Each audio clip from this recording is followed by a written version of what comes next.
السلام عليكم ورحمة الله وبركاته. ازيكم عاملين ايه؟ يا رب تكونوا بخير وصحة وسعادة. النهاردة نتكلم بسرعة كده على موضوع البيريود او الدورة الشهرية او العادة الشهرية عند السيدات المصابين بسرطان الثدي، وازاي بتختلف مع ظروف العلاج او انواع العلاج المختلفة، تأثير كل نوع علاج على الدورة الشهرية. احنا لازم الاول نفرق ما بين السيدات الفضليات اللي داخلين اصلا على المرض نفسه وقت التشخيص كانوا ايه، يعني هل هم كانوا ما قبل انقطاع سن الطمس بسن كبير، يعني تلاتينات او منتصف التلاتينات، او اقل من كده، يعني اللي هو فيها البيريد بتبقى عادية ومنتظمة الى حد كبير، بتيجي كل 4 اسابيع، اكتر شوية اقل شوية. والنص التاني اللي هو بيبقى ما بعد سن مثلا 50 سنة، او البيريود قطع بقالها على الاقل سنة، ده اللي احنا بنسميه انقطاع الطمس. يعني لو حد عايزين نعرف بيه تعريف ايه هو انقطاع الطمس، وهو انقطاع الدورة الشهرية لمدة سنة. انقطاع الدورة الشهرية لمدة سنة، ده طبعا في السن اللي احنا بنبقى متوقعين فيه ان الدورة تقطع، ممكن بقى من اول 45 فيما فوق. في ناس بتقطع عندهم اقل من كده، في ناس بتقطع عندهم اكبر من كده. ده لسه من غير اي تدخل ولا اي حاجة. طيب في فترة فيها بقى الدورة الشهرية دي بتلخبط شوية، تيجي وشوية ما تجيش، تتأخر شهرين، تيجي كل شهرين، كل شهرين وشوية. دي اللي هو بقى بيبقى مثلا في سن الاربعينات غالبا، وده سن بنسميه اللي هو البيري مينيبوزل، اللي هو ما حول سن انقطاع الطمس، اللي هو الدورة هتقطع بس لسه قبل ما تقطع ايه بتلخبط شوية قبل ما تقطع تماما. وقلنا عشان كده قلنا ان انقطاع الطمس، نقول السيدة دي في سن انقطاع الطمس اللي هو البيريود تقطع لمدة سنة، عشان نقدر نقول ان هي دخلت فعلا في سن اللي هو ما بعد انقطاع الدورة الشهرية او سن انقطاع الطمس. طيب احنا عندنا بقى انواع الادوية اللي بنستخدمها في سرطان الثدي كتيرة. عندنا ادوية علاج كيماوي، علاج هرموني، علاج اشعاعي، علاج موجه، علاج مناعي، انواع كتيره ومختلفه من العلاجات. هل كلها بتاثر على الدوره الشهريه ولا لا؟ خلونا نراجعهم كده بسرعه في السريع. اولهم واكثرهم شيوعا واكثرهم انتشارا واكثرهم استخداما هو العلاج الكيماوي. العلاج الكيماوي بيأثر على الدوره الشهريه؟ ايوه بيأثر على الدوره الشهريه. ازاي؟ لما ناخد العلاج الكيماوي، لما السيده بتاخد العلاج الكيماوي، الدوره الشهريه ممكن تتصرف جميع التصرفات. ممكن تفضل منتظمة عادي ما يحصلش فيها مشاكل، ممكن تلخبط يعني تيجي شوية وتقطع شوية، وممكن ما تجيش خالص تقطع خالص. انهي اكتر؟ الموضوع بيختلف من واحد للتاني، من واحدة للتانية، وبيختلف على سنها، وبيختلف على السن اللي هي هتخش فيه اصلا في سن انقطاع الطمس. يعني مثلا الستات الصغيرين اللي تحت 30 سنة غالبا ما الدورة بتفضل بتيجي عادي، ممكن تلخبط. السيدات الأقرب إلى 45 أو فيما فوق ممكن تلخبط وبعدين تقطع خالص. ولسه برضو بنقول ان كل الاوبشنز متاحة، وان كان ان هي تلخبط بس تفضل تيجي، بيبقى اشاعة اكتر مع السن الصغير، وان هي تلخبط وبعدين تقطع خالص وما تجيش اكثر شيوعا مع السن الكبير، اللي هو قلنا مش كبير طبعا ولا حاجه، بس هو اللي هو ايه، اللي اقرب الى سن انقطاع الطمس. طب لو هو اصلا الدوره مش شغاله اصلا، يعني الدوره فعلا كانت قطعت من سنه مثلا، الكيماوي هيجيبها؟ لا مش هيجيبها، الكيماوي مش هيرجع الدوره تاني. واي نزيف في بعد انقطاع الدوره لمده سنه لازم نروح للدكتور نعمل سونار نسا، ونتاكد ان ايه مصدر الدم اللي نازل ده، لان المفروض خلاص الدوره اتقطعت من سنه، خلاص كده مبقاش في شغل الهرمونات على بطانه الرحم، فدي مش دوره، ده نزيف لسبب ما، لازم نعرف سببه ايه عن طريق ان احنا نعمل الفحوصات. يبقى الكيماوي تأثيره مختلف، يعني تأثيره ممكن ما يأثرش عليها وتفضل الدورة تيجي طبيعي عادي، ده أكثر شيء قلنا في الناس الصغيرين تحت 30. ممكن يلخبطها، ده ممكن يجي في أي سن، ممكن يوقفها تماما. زي قلنا السيدات اللي ممكن تبقى أقرب إلى سن انقطاع الطمس من البداية من قبل العلاج الكيماوي. ولو هي قطع الكيماوي مش هيجيبها، لو هي قطعت الدورة خلاص الكيماوي مش هيسبب إنها تنزل تاني. هل الكيماوي الاحمر بقى ولا الابيض ولا اي لون من الالوان بتاعتنا؟ لا، كل الكيماوي بيأثر نفس التأثير، سواء الادريا سواء الاندوكسان سواء التاكسول سواء التاكسوتير، كله هيأثر نفس التأثير. طيب نيجي على على العلاج الموجه زي الهيرسبتين والبرجيتا. الكاتسايلا، التايكيرب لو الناس بتاخد تايكيرب لو ميتاستاتيك ديسيز او ورم منتشر. الحاجات دي ما بتأثرش على الدورة، الأدوية دي ما بتأثرش على الدورة الشهرية أو العادة الشهرية، وبتفضل زي ما هي، يعني ملهاش تأثير مباشر عليها. الإشعاعي اللي على الثدي برضو ملوش تأثير على الدورة الشهرية. الإشعاعي اللي ليه تأثير هو الإشعاع اللي على البطن، اللي منطقة البطن والحوض، اللي هو يأثر على الأوفري، اللي هيأثر على المبايض. واحنا قلنا قبل كده ان من طرق تنشيف المبايض او من طرق ان احنا نمنع الدورة الشهرية ان احنا ناخد إشعاعي على المبايض، على منطقة الحوض، على نسلط إشعاع على منطقة الحوض فيصيب المبايض فيخلي المبايض تضمر وما تعملش هرمونات، فما تعملش دورة شهرية. لان احنا اصلا الدورة الشهرية دي عبارة عن ايه؟ عبارة عن اختلاف في الهرمونات ما بين الاف اس اتش والال اتش، تطلع ده شوية ويطلع ده وينزل ده شوية وكده، فبطانة الرحم تستعد انها تستقبل جنين للتخصيب، يعني جنين مخصب، وبعدين عشان تحصل حمل وكده.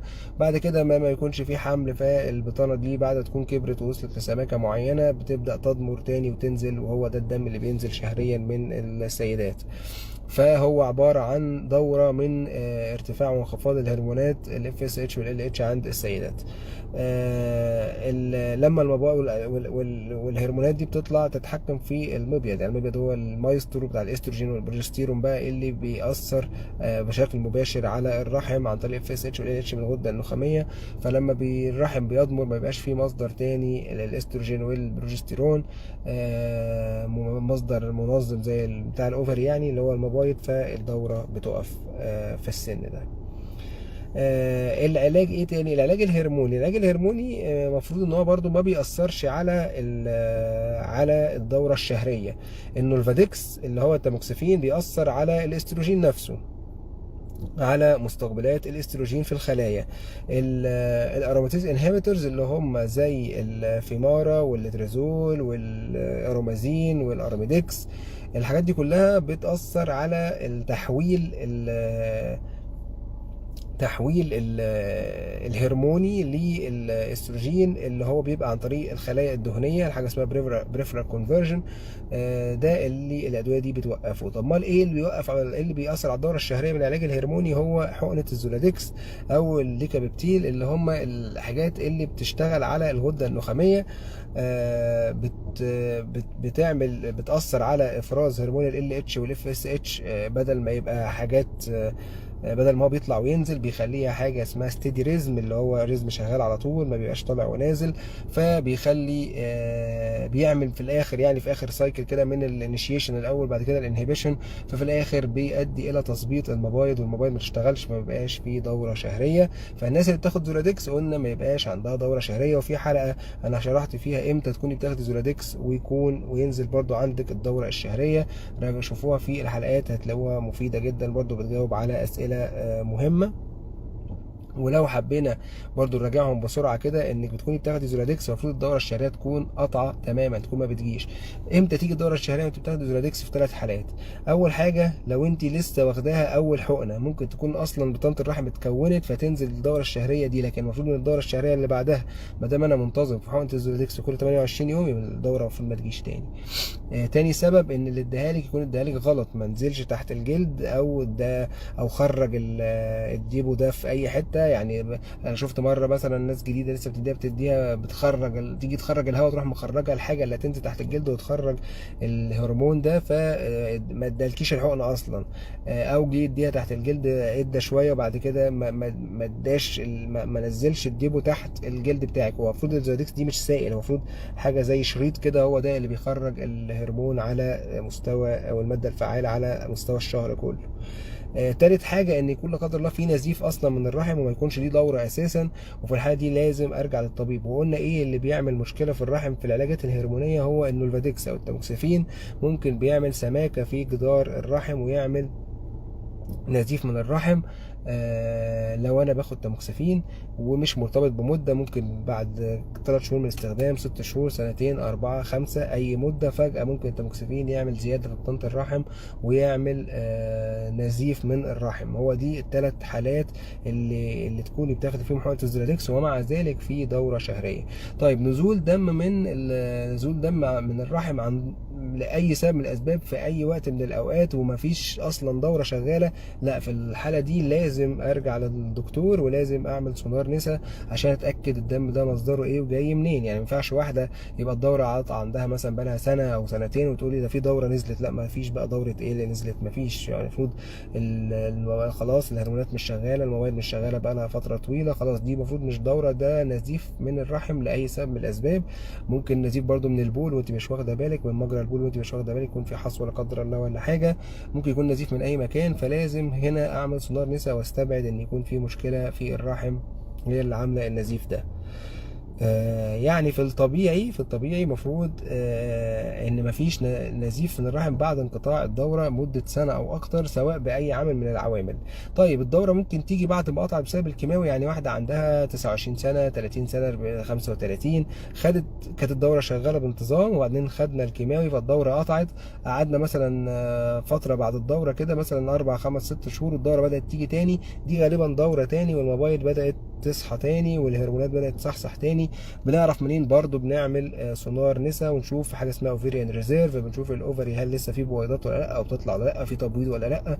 وبنعمل طبعا شويه فحوصات، نشوف بقى نسبه الاف اس اتش الهرمونات الانثويه دي قد ايه، اف اس اتش الاتش اي 2 اللي هو الاستروجين، نشوف نسبه الهرمونات دي ولا ايه عامله ازاي. وطبعا بيبقى ليها نسب مختلفه على اختلاف ايام الدوره الشهريه. بالتالي كده جاوبنا على كل الأسئلة وكل مراحل الدورة الشهرية. العلاج الإشعاعي قلنا للعلاج الإشعاعي للثدي اللي هو بيبقى على الشيست وول، على مكان الورم اللي في الثدي أو على الشيست وول كله أو القفص الصدري، يعني ده ما بيأثرش على الدورة الشهرية. العلاج الموجه ما بيأثرش، العلاج المناعي ما بيأثرش، العلاج الهرموني قلنا ما بيأثرش ما عدا حقنة الزولادكس أو الديكابيبتايل اللي قلنا المفروض بتوقف الدورة الشهرية لأنها بتثبط المبايض. لكن العلاجات التانية زي التاموكسفين النولفادكس بيأثروا على الدورة الشهرية، وقلنا ان ممكن يعمل نزيف في واحدة ما يكونش دي دورة، ده يكون نزيف بالذات لو بتنزف بعد ما سن انقطاع الطمس، يعني واحدة كبيرة والدورة اصلا واقفة عندها وبتنزف، او يكون بتاخد زولادكس او ديكابتايل وتاموكسفين وفي نزيف من الرحم او في حاجة شبه دورة. اما الاراميدكس والفيمارا والترزول الحاجات دي ما بتأثرش على الدورة الشهرية. العلاج الكيماوي قلنا بيأثر جميع التأثيرات، ممكن يلخبط ممكن يأخر ممكن يوقف، لكن ما بيجيبش دورة شهرية. يعني واحدة قطع الدورة الشهرية عندها مثلا 50 سنة أو حاجة والدورة الشهرية قطع بقالها سنة وخدت الكيماوي، الدورة تكونش واقفة وترجع ترجع تاني، يعني ده نزيف او في دم غير طبيعي، لازم نعرف مصدره ايه. وعموما بقى كمان حاجه كده نخش بيها على اورام الرحم لا قدر الله. اي واحده عندها نزيف من الرحم، اي واحده عندها نزيف مهبلي من الرحم بعد انقطاع الطمس لسنة او اكتر، لازم تعمل سونار نساء وتعمل تحليلات هرمونات عشان نعرف ايه سبب النزيف ده، ولازم نشوف طبعا رأي الدكتور بسرعة ونعرف ايه سبب هذا النزيف. بالذات طبعا كل ما السن كبر كمان كل ما كان الموضوع اخطر شوية ولازم ناخد بالنا منه بسرعة شوية. يعني فوق 60 سنة فوق 65 سنة في نزيف مهبلي من الرحم لازم نروح بسرعة للدكتور ونشوف ايه سبب النزيف ده. أرجو أن تكونوا استفدتوا وأشوفكم على خير. يلا السلام عليكم.